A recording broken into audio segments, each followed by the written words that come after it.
But to us, the people that look at the data, WeWork does a lot more than that. WeWork basically is one of the first companies that is blending the physical with the digital. So you might be wondering why WeWork is even speaking at an AI conference. And it's because throughout everything that we do, data and technology underpins everything that we do.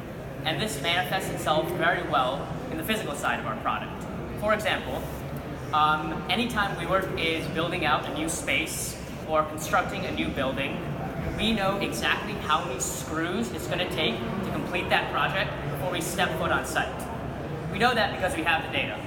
Another example is when our interior designers are outfitting the interior of a space, they're looking at data on how to maximize space utilization, and they're also looking at data on how to encourage our members to interact with each other in that physical space. So what's cool about the digital side is it's on the digital side where we can start to facilitate our members' interactions on a global scale. And that's what I would say WeWork's true product is. WeWork offers a rapidly growing network of local and global communities. And what do I mean when I use that word community? What is going on inside these communities? Well, we see our members doing everything from sharing advice and business ideas to even sharing their products and services. We're seeing groups of people getting hired, and we're seeing groups of people getting lunch.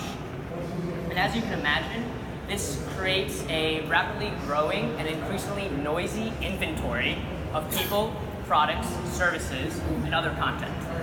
So enter our recommendation system.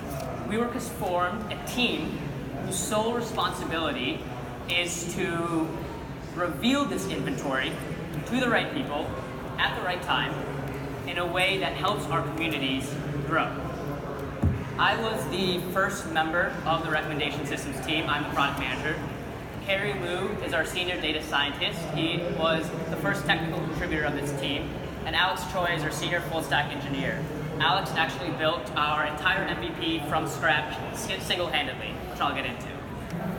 And together we are the founding members of this team, and we're here today to introduce a framework on how to build a lean recommendation system. And we believe this framework will be especially useful for practitioners who may be building a recommendation engine for the first time and are wondering how to start, how to iterate, and how to scale. So with that in mind, how do we start? Well, we've now built several recommendation systems for a variety of